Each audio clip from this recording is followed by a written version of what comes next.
Seguimos aquí en Congreso Futuro 2022, en el primer día de esta generación número 11 de Congreso Futuro, y estamos muy felices de haber compartido con Ignacio Flores y con todos los expertos que nos han acompañado el día de hoy. Las invitamos a que comenten a través de las redes sociales con el hashtag Congreso Futuro 2022.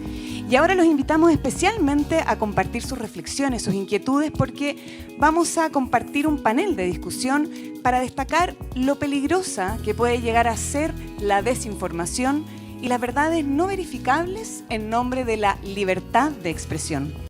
En un mundo donde la información fluye descontroladamente, podemos generar pánicos infundados con verdades que no están corroboradas, muy masivas, y lo que hace prácticamente imposible el bien común.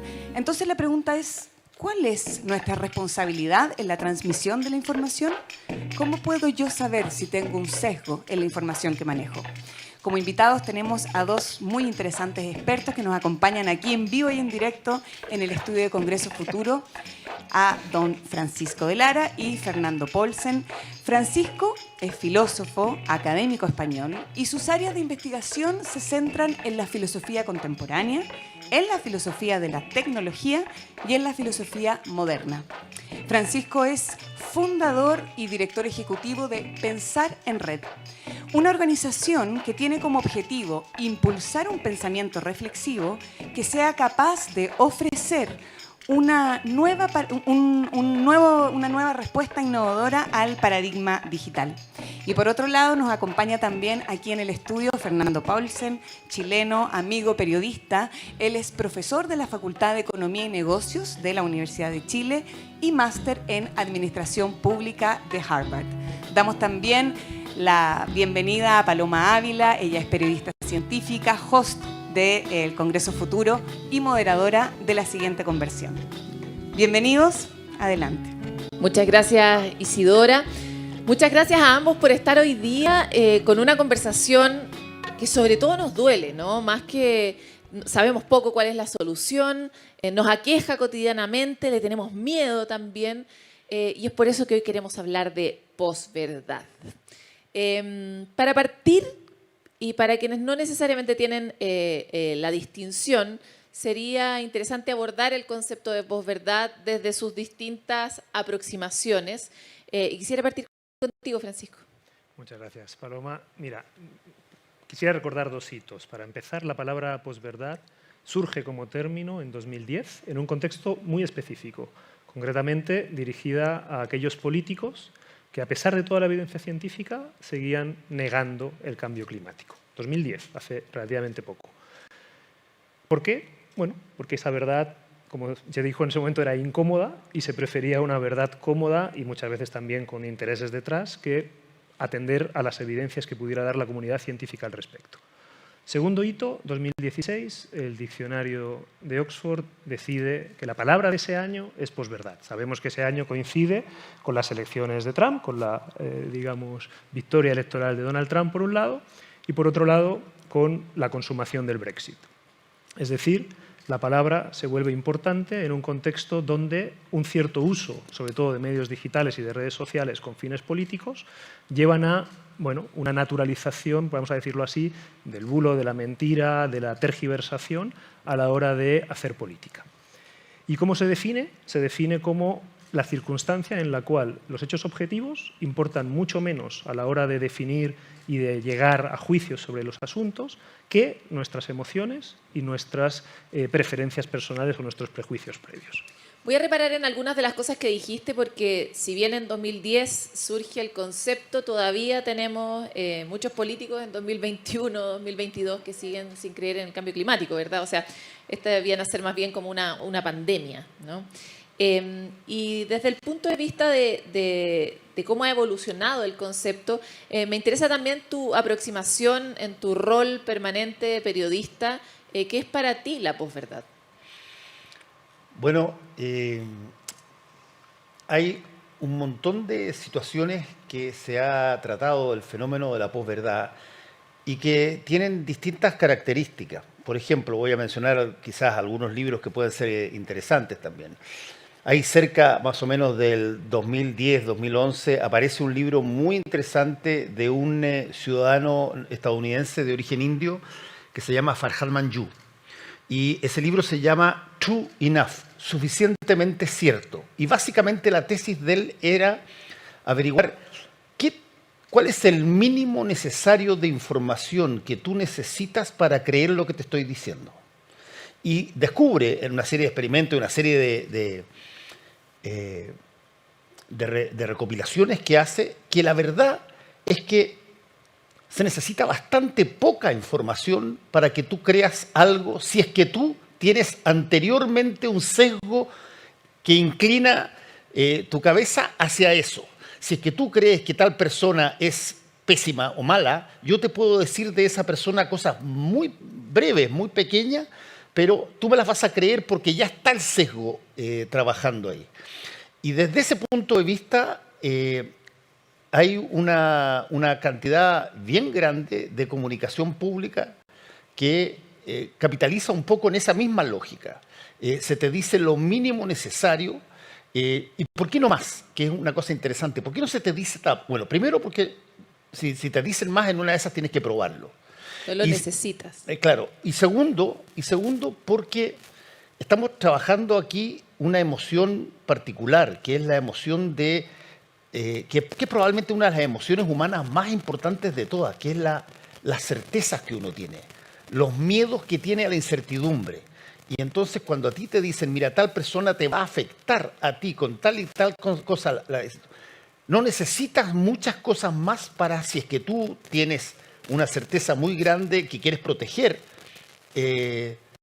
para creer aquello que te están diciendo. Entonces, cito el libro de Farhad Manjoo porque es tremendamente interesante para darte una visión más o menos de cómo aparece esta situación donde un medio, una persona, una fuente te dice algo que no necesita probar, pero que a ti te convence. Ahora, a mí me interesa mucho, puede ser una pregunta sencilla, pero ¿por qué ahora? Porque hemos visto que la humanidad, como buena humanidad, se comporta en ciclos, ¿verdad? Tiene esa maña la humanidad. Entonces, podemos haber tenido un ciclo de incertidumbre, necesidad de certidumbre alrededor de la Segunda Guerra Mundial, Primera, Segunda Guerra Mundial, está muy marcado. Pero ¿por qué ahora? Como si el resto del siglo no hubiera estado lleno de guerras frías, crisis terribles. ¿Por qué justo ahora ha crecido y se ha evaporado tanto este fenómeno al punto de volverse viral, literalmente? Bueno, es una pregunta compleja, pero seguro que hay un par de, por lo menos, fenómenos que podrían dar alguna luz, ¿no? Por de pronto, sin duda, la proliferación de los medios digitales y de las redes sociales. Esto es clarísimo. La mayoría de las personas hoy en día, sobre todo de ciertas generaciones, allí donde ha llegado Internet, se informan por estos medios. Y no solo se informan, sino que, más importante todavía, cómo llegan a los juicios que tienen sobre los distintos asuntos, ¿verdad? Pues a menudo es también por vídeos que ven en YouTube o distintos medios, ¿verdad? Personas influyentes que les parece que tienen una visión que puede aportar a su propia cosmovisión, ¿verdad? Esto sabemos que las redes sociales tienen la capacidad, por su forma de proceder y porque su negocio finalmente es la publicidad, ¿verdad?, de predecir comportamientos futuros sobre el estudio, sobre la base del estudio de comportamientos pasados, con los perfiles que nosotros indicamos en las mismas redes, con las preferencias que tomamos, las decisiones que tomamos, nos van un poco predeterminando qué vamos a ver y en qué orden, ¿verdad? Esto sin duda sabemos que puede, y que ha sido más que estudiado, ¿no?, que está generando burbujas de filtro, que está generando ese sesgo de confirmación del que hablaba Fernando, ¿verdad? Que un sesgo de confirmación que en absoluto es nuevo. Hay un filósofo de principio del siglo XVII, Francis Bacon, que ya habla de él en su gran obra. Las personas tendemos a creer aquello que ya creíamos y tendemos a darle validez a los argumentos, pruebas o pseudopruebas que de alguna manera refuerzan eso que ya creíamos. Y en cambio tenemos una, en general, mala disposición hacia las opiniones, argumentos, incluso evidencias que lo ponen en cuestión. Bueno, esto con los medios digitales puedo incluso ahorrarme ese trabajo. Puedo ni siquiera estar confrontada o confrontado con divergencias, con opiniones diversas, vamos a llamarlo así, con algo que me dice no. Tu manera claro, esa podría ser una súper buena exposición, que desapareció la diferencia. Tal cual. En el mundo individual, en la burbuja de cada uno, desapareció la diferencia. Desaparece la diferencia y desaparece de la mano de ella también lo negativo en general, lo que me pone ante un límite, lo que me muestra que tengo un límite y por lo tanto me obliga a moverme de la posición, a reflexionar. Si con un poquito me basta para quedarme donde estaba, ciertamente hace falta más que un poquito para moverme de donde estaba, ¿no? Yo creo que, como decía Fernando, que estamos en un tiempo con una necesidad gigantesca de certezas y ahí hay otros fenómenos que después puedo conversar porque me parece que son importantes. Vamos a ir avanzando sobre distintas líneas de lo que están planteando ambos. Me parece muy interesante también que hagan una microlista mental de los antídotos, ¿no? Ahí acabas de hablar tú sobre el valor de la diferencia y el valor de la diferencia como una frontera de mi propio pensamiento, ¿no? Como yo sé hasta dónde llega. Pero ahora no sé hasta dónde llega. Tal vez lo inunda todo mi pensamiento ahora que solo tengo acceso a mi burbuja, nomás en un círculo infinito. Volviendo, Fernando, con lo que tú veías, vuelvo un poco a la pregunta que hacía recién en el punto como de ¿qué le pasó a la humanidad entre medio? Fue que en esa brecha entre fanatismo y fanatismo tuvimos una mayor valoración de la evidencia, confiamos más en otros que saben más que nosotros.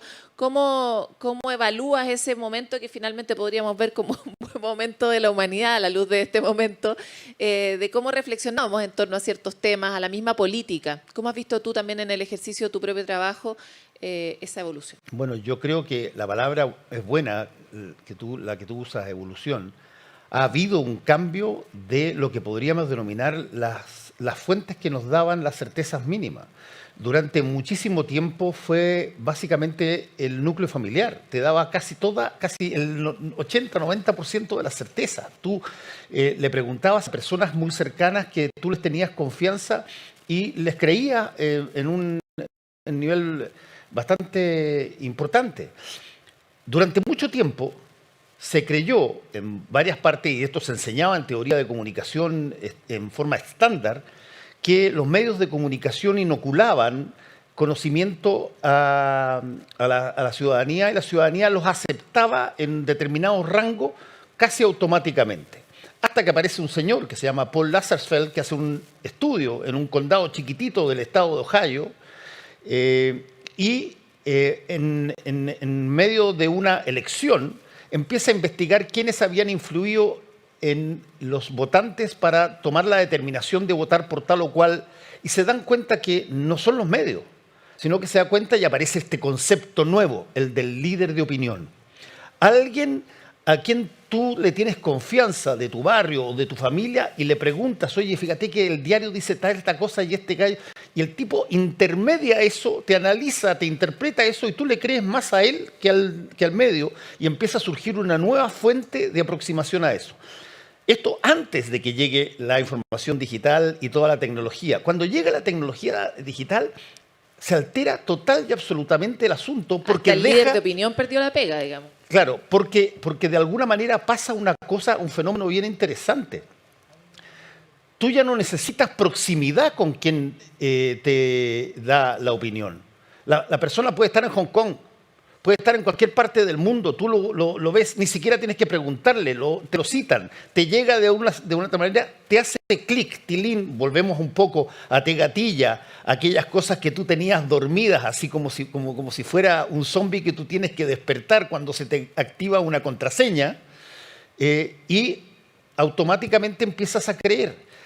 Se te diluye la relación entre el líder de opinión clásico y tienes hoy día una serie de personas que generan convicciones o te refuerzan las convicciones que tú tienes y tú empiezas a creer, aunque no tengas la más leve idea si esa persona existe o es una sigla. Y ese fenómeno tuvo que significar en algún momento dado un cambio mental, porque tú aceptas que esa persona o esa dirección o esa firma tecnológica, existe y te está diciendo algo que tú crees porque en gran medida ya la creías antes. Te la está reforzando con nuevos argumentos, con nueva información. Tú no necesitas corroborar aquello de lo que estás seguro. Claro, un drama más o menos que ojalá no termine como los griegos, ¿verdad? Porque no va a ser bueno el final. Los vuelvo a llevar a la tarea de los antídotos, ¿ok? Por si acaso. Hablábamos antes de empezar este panel sobre la política como un fenómeno emocional. Lo mencionabas tú, me gustaría que volvieras un poco sobre esa idea. Porque nosotros que fuimos formados antes de los medios digitales, antes de Internet, aquí se nos cae el carné a los tres parejos, digamos, yo no habría creído, no habría definido de esa manera la política. La habría definido de todas maneras como un fenómeno racional, como un fenómeno de reflexión, ¿verdad? Como una de las grandes virtudes de la humanidad para ponerse de acuerdo y llegar a construir civilizaciones, ¿verdad? Pero esta verdad parece ser más antigua y más vigente que nunca, ¿no? Entonces, ¿qué opinas de la política como un fenómeno emocional y qué hacemos para una pospolítica o para una postdemocracia para lograr que esto no sea finalmente la gran piedra en el zapato de la evolución? Para responder a eso, permíteme también retomar algunos Por aspectos favor, de lo que ha dicho interrúmpanse Fernando, ustedes. porque me parece muy interesante justamente que efectivamente con, vamos a llamarlo así, la modernidad, es decir, el paradigma de humanidad que tú has dicho que era como una especie de oasis, ¿verdad?, entre momentos de fanatismo, tenía por divisa la posibilidad de llegar a un conocimiento sobre cualquier cosa a la cual cualquier persona podría acceder, es decir, pública y transversal. Si logramos un método, dice por ejemplo Descartes, ¿verdad?, que no tenga en consideración si uno es muy inteligente, si tiene una gran memoria, sino que simplemente seguir una serie de pasos permite resolver los problemas que hasta ahora no hemos podido resolver, eso en principio lo puede hacer cualquiera. Por eso Descartes escribe su discurso del método en francés, no en la lengua culta del momento, sino en la lengua vernácula, ¿verdad?, en la lengua vulgar, como se decía entonces. ¿Qué significa eso? Tenemos la convicción durante una serie de siglos, como humanidad por lo menos occidental, de que es posible llegar a juicios ciertos sobre los asuntos que cualquier persona, independientemente de todas las otras diferencias que pueda tener, debería ser capaz de reconocer y que también puede probar, acreditar que eso es así. Lo mismo en términos un poco, digamos, de un cierto consenso político-moral. Puede haber diferencias, es legítimo que haya diferencias, pero las diferencias deben poder convivir. Ninguna puede, digamos, imponerse sobre las demás hasta el punto de intentar anularla. Es un poco como el marco que la modernidad pone en marcha y que, sin embargo, después ha sido puesto muy fuertemente... Había puesto, sí lo iba a mencionar en pasado, ¿no? Era como, las dos cosas se atomizaron, ambas. Exactamente, eso es lo interesante de lo que podríamos llamar la época no solo de la posverdad, sino de la posmodernidad en general. Que el discurso, incluso el discurso científico, que es el discurso en principio todavía más validado transversalmente, se le puede poner en cuestión, ¿no?, como decíamos antes. Si yo creo que la Tierra es plana, me da igual todos los cálculos y las informaciones y las investigaciones al respecto, puedo seguir pensándolo y me da lo mismo que haya una contradicción. La última película esta, No mires arriba, ha mostrado esto de un modo muy elocuente, ¿verdad? Y por otro lado, y yo creo que va un poco en la línea de tu anterior pregunta, hay una incertidumbre exacerbada justamente porque esa modernidad da lugar a que convivan diferencias en principio de un modo que debiera ser pacífico, pero que para algunas personas es visto como amenazador. Amenazador de los propios valores anteriores, amenazador de las tradiciones, amenazador de ciertas creencias. También la ciencia es vista así en algunos casos, ¿verdad? Entonces, tenemos un escenario que ha dado lugar a una así llamada modernidad líquida, ¿verdad?, donde tenemos muchas posibilidades y algunos grupos empiezan a sentir que no tienen ninguna cabida las ideas más tradicionales, que no tienen ninguna cabida una forma de vida más comprometida, que esto sería negativo en todos los casos, ¿verdad?, etcétera. Entonces, yo creo que ahí es donde tenemos el diagnóstico de por qué la política ya no puede ser hoy en día, y no lo es de hecho, ni siquiera la teoría política contemporánea dice eso, algo así como un acuerdo racional entre diversos, sino que más bien lo que se ha aceptado, por lo menos en algunos lugares, y quizás se ha radicalizado también, es que la política es el espacio de movilización de pasiones. Es decir, yo tengo que aceptar que hay un disenso y tengo que ser capaz de movilizar las pasiones de las personas que tienen una cierta sensibilidad. Ya, pero eso es una tragedia. O sea, es una tragedia porque sabemos también que de las emociones hay algunas que son más movilizadoras que otras. O sea, si yo soy constructiva y esperanzadora y creo y soy optimista y creo que nos vamos a poner de acuerdo y que no importan nuestras diferencias, probablemente no logre acarrear a la misma gente que si yo les digo, llegó el fin del mundo, súbete a mi barco, digamos, como probablemente sea más fácil subir a gente al barco, ¿verdad? Entonces, ¿cómo hacemos para que, por último, el miedo esté en un nivel similar de las otras emociones? ¿Cómo hacemos para saber que somos presas de las emociones? ¿Cómo hacemos para no desvirtuar la política completamente y convertirla simplemente en una hoguera de pasiones? Fernando, ¿qué opinas? Sí, bueno, es que no hay que olvidarse una cosa particular de la política, sobre todo de la política electoral, que es una competencia por un cargo donde alguien queda y otro no queda. Y esa competencia por un cargo durante un determinado tiempo genera motivaciones que no necesariamente son sanas en un momento dado. Tú puedes, por ejemplo, generar toda una estrategia comunicacional que está concebida para introducir miedo respecto de tu contrincante. Si te resulta, bingo, ganaste y todo. Y eso funciona en montones de dimensiones. Entonces, el punto es, una vez más, un poco como decía Francisco, que del total de emociones que nosotros tenemos y que son parte de nuestro ser, hay algunas que se activan y se gatillan muy sensiblemente en las tomas de decisiones que tenemos, porque son aquellas que de alguna manera sentimos que son inestables o que son frágiles. Por ejemplo, eso es lo que provoca el miedo. El miedo, tú puedes rápidamente alterar la visión de una persona introduciendo el miedo en una situación. ¿Cómo se vence el miedo? El miedo absoluto, ¿cómo se vence? Siendo fanático. El fanático, por definición, cree tanto en sus cosas que nada de lo que tú le puedas decir lo afecta. El caso clásico que yo siempre cito, que me parece muy bueno, es del fanático que quemó la biblioteca de Alejandría y gritaba cuando sacaban, mira, o ahí todos los libros que hay dicen lo mismo que el Corán y por lo tanto son inútiles, o todos los libros que están dicen una cosa distinta y por lo tanto son blasfemos. En cualquiera de los dos casos merecía ser quemada. No cambia, no acepta que hay una alternativa distinta que puede incluso ser mejor, incluso mejor para él o ella.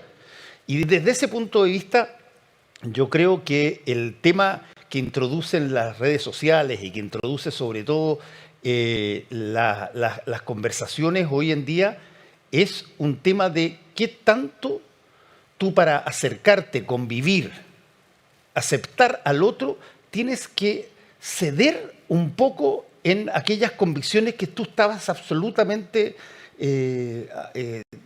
llano a que nunca jamás se te fueran. Tienes que tener un poquitito de miedo si tú quieres transitar a otro umbral, porque hay incertidumbre, es cierto. Y en la política la incertidumbre forma parte de la actividad política, porque las promesas que te hacen y la mirada al futuro todavía no se ha producido, por lo tanto hay un margen de error en eso y tú básicamente escoges por aquel margen de error que te parece menor. Me parece muy interesante hacerle como una especie de asesoría comunicacional al miedo.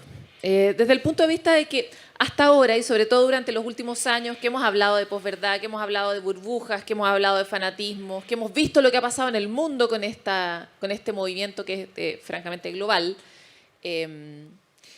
el miedo es solo algo terrible, ¿no? Que me dispara para protegerme. Pero si uno se pone y se separa unos miles de años de este momento, sabemos que el miedo ha sido un factor evolutivo clave. Nos ha cuidado, nos ha hecho unirnos.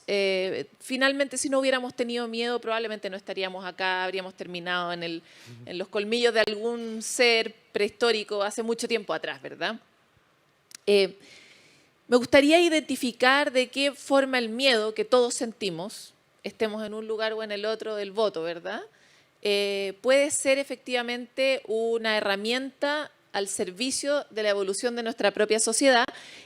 Y quiero que hablemos de eso que habíamos hablado antes, donde tú decías, bueno, ¿qué me pasa cuando siento miedo? Eso tal vez puede ser un buen antídoto para estos tiempos terribles de posverdad. Ahí te dejé así como el pasecito, porque no quiero ser spoiler de lo que piensas. Bueno, por de pronto, claro, el miedo sin duda sigue cumpliendo una función importante en nuestras vidas, como bien decía también Fernando, ¿verdad? La cuestión es sentir miedo cuando no tengo motivos para ello, perdón. Cuando no hay ningún motivo para sentirme amenazado y aún así siento una amenaza. Yo puedo generar amenazas artificiales, que es justamente el tipo de, digamos, procedimientos que siguen los discursos posverdaderos, ¿no? Lo que intento es crear una alerta, crear una alarma, porque estamos en economías de la atención, necesito tu atención, necesito movilizarte. Fíjate que emoción viene de movimiento, moción, ¿no? Algo que me mueve, ¿verdad? Las emociones nos mueven, no solo el miedo. También el amor nos mueve, también la alegría nos mueve, y la filosofía lleva 2000 y tantos años pensando las emociones, pensando las llamadas pasiones o los afectos, justamente para ver cuáles pueden ser sus, digamos, efectos perniciosos cuando se apoderan de nosotros hasta el punto que nos hacen temer, por ejemplo, lo que no tenemos ningún motivo para temer. A mí no me afecta en nada que ciertas personas vivan su sexualidad de un modo u otro. No me afecta absolutamente en nada, ¿verdad? ¿Por qué hacer de eso un motivo de temor hasta el punto de movilizar y llegar incluso a odiar a quienes puedan, por ejemplo, disentir con respecto a mí en ese punto, ¿no? Y tantos otros? ¿Por qué hacer de eso un motivo de temor? Y ahí tenemos una plataforma gigantesca para generar ese miedo, y eso es voluntario, eso no tiene nada que ver con la evolución y no tiene nada que ver con la supervivencia. Ahí estamos manipulando, en pocas palabras, ¿verdad? Estamos intentando imponer una verdad absoluta a costa de una diferencia existente y totalmente legítima. Yo creo que ahí el miedo es un problema. ¿Cómo podemos hacer? Igual que la filosofía lleva muchos años y siglos, de hecho, pensando en las emociones, también lleva pensando en cómo las emociones pueden, sin embargo, ser, digamos, un aliado de nosotros y de nuestra vida común también, de nuestra vida en común, que sin duda está llena de afectos. Nada mejor que ser reconocido por alguien, ¿verdad? Nada mejor que sentirse parte de algo en lo cual yo puedo también ser dignamente, digamos, aceptado o aceptada. Por eso hay filósofos que han hablado que no solo hay pasiones tristes como el miedo, como el odio, como el que finalmente están en la base de el temor a que algo me disminuya, a que algo me haga menos de lo que soy o incluso en su extremo acabe conmigo, ¿verdad? Insisto, una pasión legítima, pero en ciertas circunstancias. También tenemos pasiones que más bien nos amplifican, nos hacen sentir parte de algo, nos conectan con otras personas. Y también esos son pasiones. Fíjate que al miedo muchas veces, incluso en campañas políticas no tan lejanas, se le ha contrapuesto otro tipo de emocionalidad, ¿no? Más, digamos, ligera, esperanzadora y demás. Entonces, las pasiones juegan un papel en política. Eso yo no creo que sea un problema que jueguen un papel. No creo que tengamos que tener un paradigma hiperracionalista en el cual en política solo estamos como técnicos, porque sería, entre otras cosas, negar la condición humana. Fracaso. Que es, además, una condición completamente emotiva, emocional. Nosotros estamos siempre en algún tipo de emoción. Pero sí creo que no se puede abusar de ello. Y por eso también creo que es necesaria, yendo a los famosos antídotos o remedios a los que quieres apuntar, educación emocional. Educación emocional que no puede ser tarea solamente privada, sino que de hecho en la época de las redes sociales tiene que ser tarea de una ciudadanía digital, de una formación ciudadana digital. Me hiciste recordar varias charlas de Congreso Futuro, de hecho, charlas relacionadas con psicología y con neurociencia, a las que voy a recurrir en la siguiente pregunta, pero quiero saber si tú, Fernando, yo creo que los periodistas tenemos, al final de cada día, nos acostamos y decimos como, ¿cuán dentro de mi burbuja estoy? Yo hago ejercicios como jurando que voy a lograr dominar mi algoritmo y hago ejercicios como de seguir de forma exótica a gente que no seguiría nunca para tratar de salir de mi propia burbuja. Pero es difícil, y más en un país como Chile, que sin redes sociales ya tenía sus propias burbujas, digamos, era más bien un sistema de castas durante mucho tiempo. Entonces, ¿cuáles son tus antídotos en estos tiempos que corren para tratar de no estar dentro de tu propia burbuja? Mira, yo creo que hay disciplinas, la filosofía sin duda es una de ellas, pero yo creo que hay disciplinas que están hoy día más que nunca al alcance de todos porque se han puesto los temas en lenguaje de la gente común y corriente. Por ejemplo, hasta hace 40, 50 años, todos los fenómenos de psicología social, que son los que te generaron muchas de las hipótesis de cómo funcionamos, cómo vemos, dónde está este orden de emociones entre las cuales está el miedo y cómo nos afectan, eran prácticamente una suerte de monopolio de instituciones universitarias y de tesis de grado. Hoy día hay una cantidad enorme de cosas abiertas y tremendamente interesantes. 3 o 4 de ellas son bien importantes quizás de tener en cuenta. Una de esas es que nosotros somos entes falibles. O sea, somos personas que tenemos una disposición a equivocarnos. No las sabemos todas y tenemos una disposición a equivocarnos. En eso hay un libro fantástico que yo le recomiendo a todos, que es de Elliot Aronson y de Carol Tabris, son pareja ellos, psicólogos sociales ambos, que se llama, en inglés, Mistakes were made but not by me. Se cometieron errores, pero no por mí. Y básicamente lo que detalla el libro es toda la cantidad de cosas que nosotros hacemos para tratar de que no seamos culpables de los errores que efectivamente cometimos.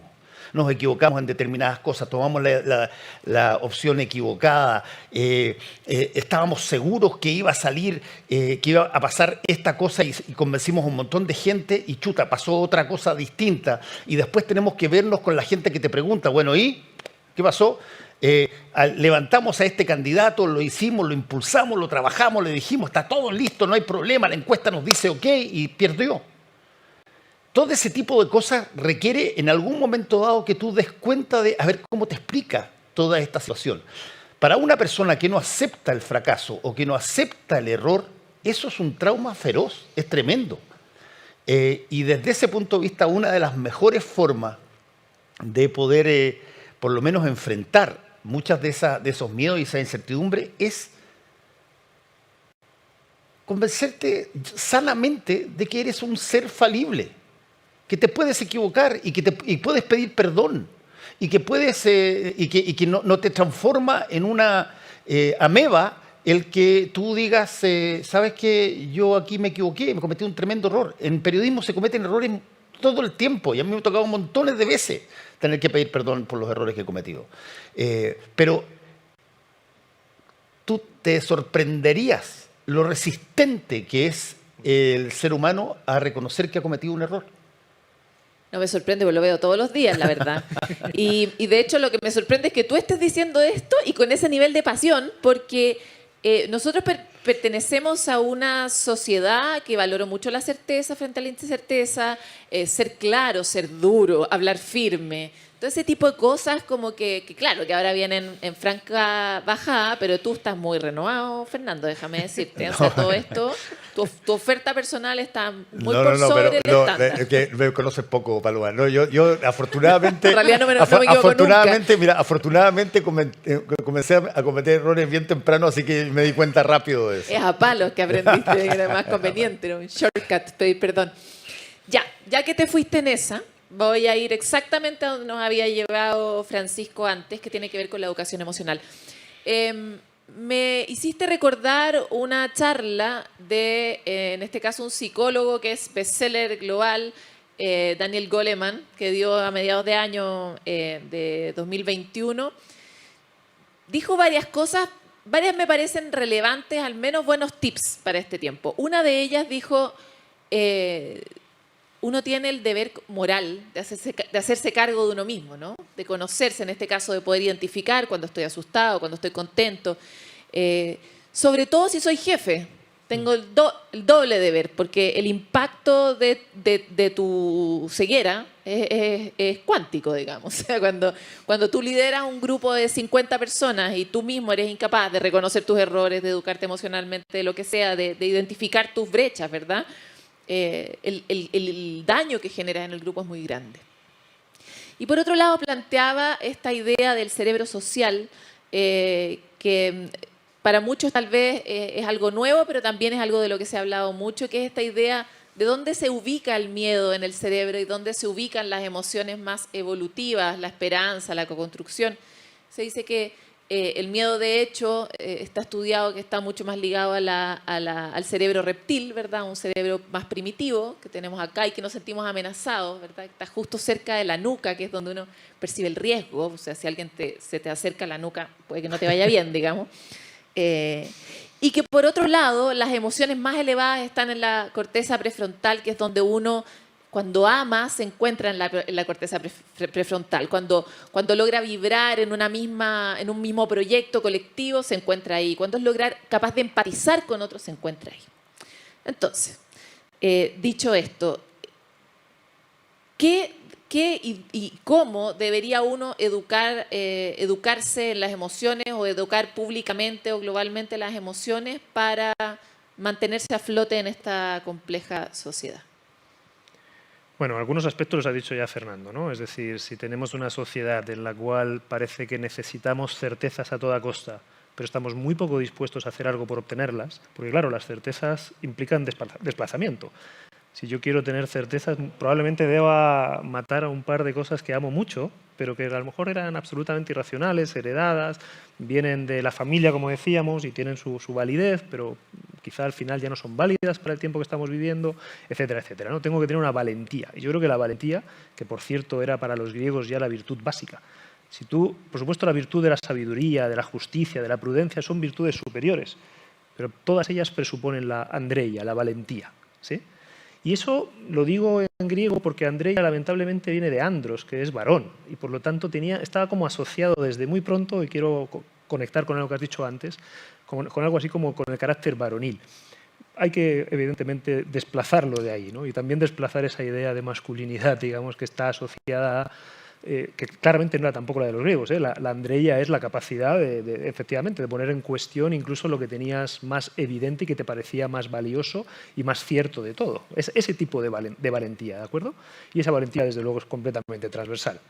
Por lo tanto, creo que la valentía, primero, evidentemente hay una que se dice mucho, pero que además luego se trabaja muy poco, que es la tolerancia, ¿verdad? Tenemos culturas de la tolerancia. La Carta sobre la tolerancia de John Locke es un documento maravilloso para leer sobre esto y para reflexionar al respecto. Muchos siglos hablándose de tolerancia, pero a la de la verdad, si algo contradice mis opiniones más básicas o las de mi grupo social, si algo me va a hacer quedarme excluido, aunque sea simbólicamente, de algún grupo, yo lucho y me aferro con uñas y dientes en contra incluso de la tolerancia, y aunque eso implique estar digamos, haciendo daño a terceros, ¿verdad?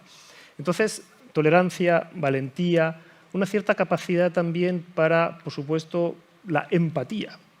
Si yo no soy capaz de ver al otro y de sentir al otro, no solamente de verlo racionalmente como otro ahí, sino de saber con qué vibra, qué le pasa, qué problemas puede tener, etcétera, etcétera, la verdad que tampoco es posible la tolerancia. La tolerancia, por de pronto, es un ejercicio también de desdoblamiento con uno mismo, que es un poco lo que estaba diciendo Fernando, ¿no? Yo soy capaz de tomar distancia incluso de mis reacciones más inmediatas.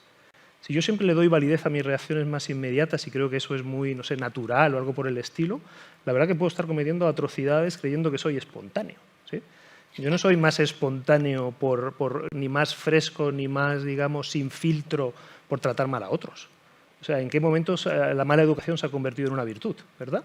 Lamentablemente la encontramos muy a menudo incluso en las arenas políticas. Es decir, yo creo que ahí el respeto, la tolerancia, la empatía, pero también la alegría.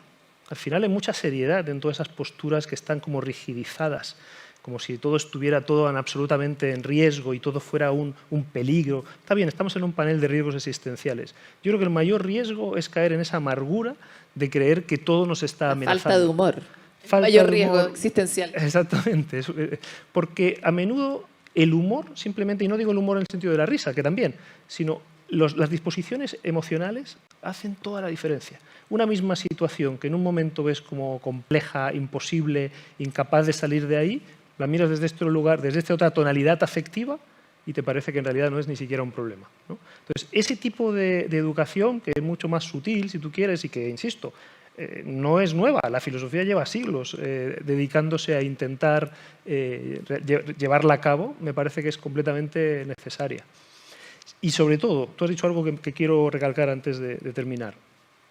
¿Por qué creer que tener la razón es más importante que buscarla? ¿Por qué creer que una posición de autoridad implica no tener dudas? Es todo lo contrario. El liderazgo tiene que ver con saber afrontar las dudas. La valentía tiene que ver con saber afrontar los miedos, no con evitarlos. El fanático no tiene miedo porque nunca los ha afrontado, evidentemente, ¿verdad? Entonces, las virtudes nunca son la ausencia de lo que me pone en tensión. Es estar en disposición de hacer algo, digamos, virtuoso, justamente, excelente, que llama la atención por lo extraño en esa situación. Y ahí están los verdaderos liderazgos. Esos liderazgos de masculinidad tóxica, podríamos decirlo con estos términos actuales, ¿verdad? Del ordeno y mando, de yo no tengo ninguna duda, lamentablemente me temo que todavía se siguen encontrando mucho, tanto en la política como en la empresa, y yo creo que es difícil hacer ese cambio, porque es un cambio incluso generacional, es un cambio educativo, yo no culpo a nadie de eso, pero sí tenemos por lo menos la posibilidad y la capacidad, porque no estamos condenados por nuestra herencia ni siquiera emocional, de hacer una elaboración de eso, de hacer un diálogo con nosotros mismos en ese sentido y con otros. La señora Manguera, nuestra directora, nos acaba de decir que nos queda muy poco tiempo, entonces no sé si hay alguna idea que a ustedes les queda dando bote. A mí mil, de hecho se me quedaron abajo las preguntas sobre educación en términos un poco más generales, también el cuidado de la infancia, ¿no? Que parece ser tan grave en el impacto de los sentimientos. Desde ese punto de vista, Fernando, no sé, guíanos. A ver, yo escuchando lo que decía Francisco, hay dos o tres cosas que son súper importantes a mi modo de ver hoy en día. Así como tú tienes efectivamente todo tipo de posibilidades de distorsionar la información que te llega a través de las redes, tienes una cantidad tremenda de alcanzar información verídica, de chequear. Lo que cuesta más no es encontrar la información que eventualmente te genere convicción, es buscarla, porque buscarla te da miedo. Buscarla. Hay un concepto que yo lo encuentro extraordinario, que en inglés se dice willful blindness, ceguera voluntaria, que es cuando es tanto tu miedo a que te cambien las cosas si encuentras otra realidad, otro fenómeno, o no es cierto lo que te han dicho, que tú prefieres no saber. Prefieres no saber. Tu pareja llegó varias veces tarde y tú averiguaste que no estaba efectivamente en la oficina, como te decía, y tú le tienes miedo a preguntar porque tienes terror a que la respuesta sea sí, sabéis que tenemos que hablar, porque sabéis que... Prefieres callarte, prefieres decirlo porque te da pánico. Vivir en el miedo de la certeza para no encontrar la verdad es probablemente uno de nuestros pecados más grandes porque lo pasamos muy mal a la larga. Siempre al final se sabe. Y desde ese punto de vista hoy día hay montones de mecanismos de poder aproximarse a las cosas teniendo en cuenta estas dos cosas que hemos hablado con Francisco, que son, una, te vas a equivocar. Y dos, tienes que salir de la cueva. Tú quieres explorar el mundo, tienes que arriesgarte, tienes que salir de la cueva. Te vas a equivocar por lo mismo. No vas a estar lleno de certeza o lleno de cartelitos que te dicen sigue este caminito por aquí, por acá. No va a ser así. Y desde ese punto de vista hay ayuda, hay libros, personas, instituciones que te acompañan. Pero la búsqueda a veces de tu camino da más miedo a que alguien te diga cuál va a ser. De todas maneras, Francisco. Totalmente de acuerdo. Junto al miedo, el otro gran paralizador de la experiencia es la pereza, ¿verdad? Que van de la mano muchas veces. La pereza también mental y la pereza también emocional, como decíamos hace un momento, ¿verdad? Ya decía Esquilo que aprendemos con dolor, es decir, solo hay aprendizaje si realmente estás en condiciones de poner en riesgo algunas cuestiones, ¿no? Y ese riesgo es un riesgo positivo, no es un riesgo paralizador. Hegel dice que solo hay experiencia y hay ciencia si hay traumas, si hay experiencias negativas. Solo eso te hace desplazarte y solo ese es el camino del conocimiento.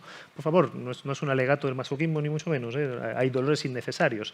Esto de aprender con dolor no quiere decir hacerle daño a nadie, sino que solo vas a lograr desplazarte de la posición en la que estás y quizá alcanzar una mirada más serena, más tranquila y más comprensiva del mundo en el que vives si te pones en condiciones también de bueno, poner en riesgo Comodidad. la comodidad mental sobre todo, ¿verdad? Oye, déjame decir una cosa, finalizar, porque hay mecanismos que son interesantes, pero que de alguna manera eluden el tema de fondo. Una de esas es una de falacia lógica que se llama la falacia del tirador tejano, y que es un tejano que tenía la fama de ser el tipo con la mejor puntería del mundo. Nadie nunca, jamás había dado en el blanco tantas veces como esa persona.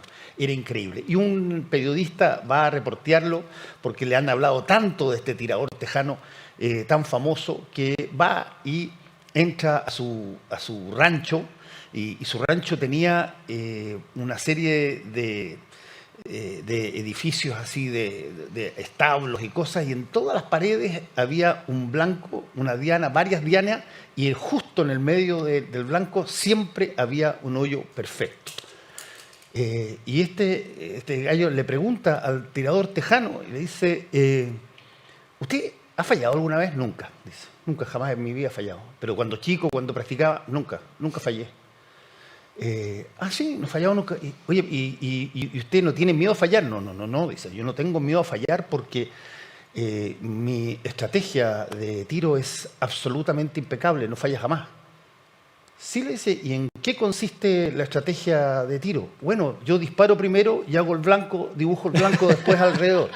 Hay mucha gente con esa lógica, Tal cual. de que para ser segura, crea las condiciones para que todo sea como uno dice. Pasan el trabajo todo el tiempo, pasan un montón de condiciones. No te atreves a enfrentar el mundo real y empiezas a crear las condiciones. Disparas primero y dibujas el blanco alrededor después. Y siempre das Un en el sabio blanco. hombre. Hay que decirlo. Oye, les quiero agradecer. Yo encuentro que este debería ser el primer capítulo de una serie de conversaciones que podríamos tener nosotros tres y deleitarlos a todos ustedes con nuestras fantásticas ideas. De verdad, yo lo he pasado muy bien. Ojalá ustedes también allá en la casa. Despido entonces a un errante desde joven que se ha logrado nutrir en el talento del error. Me encantaría estar con ustedes en el barco cuando el mundo se acabe, ¿verdad? Que uno no sepa mucho para dónde va a ir, pero por lo menos que va a ir bien acompañado, con buenos valores y con ganas de explorar este universo tan fantástico que nos ha tocado compartir. Y eso hoy. que no te hemos contado chistes ni te hemos cantado todavía. Todavía. Ni ¿viste? bailar. Soy una persona que se seduce por la inteligencia. Así que muchas gracias a ustedes y muchas gracias por esta panel. Fernando, Francisco, muchas gracias por acompañarnos y por permitirnos escuchar esta enriquecedora conversación donde pudimos escuchar muchas frases muy importantes, muy interesantes que probablemente quienes estuvieron aquí atendiendo este panel de la posverdad la anotamos en nuestros cuadernos o en nuestra cabeza, la idea de que por qué tener la razón debiese ser más importante que buscarla, por ejemplo. O esta peligrosa dupla, ¿cierto?, que puede existir entre el miedo y la pereza, que nos hace a veces quedarnos ahí en la comodidad de querer creer lo que queremos creer. Y por último, esta fantástica historia del tirador tejano que quiso compartir con nosotros Fernando Paulsen, donde a veces uno busca, ¿cierto?, primero tirar el blanco y después dibuja el blanco. Bueno, toda esta idea y las reflexiones en torno a la posverdad, ustedes también pueden compartirla con nosotros en Congreso Futuro, recordándoles el hashtag Congreso Futuro 2022 a través de todas nuestras redes sociales. Recordarles también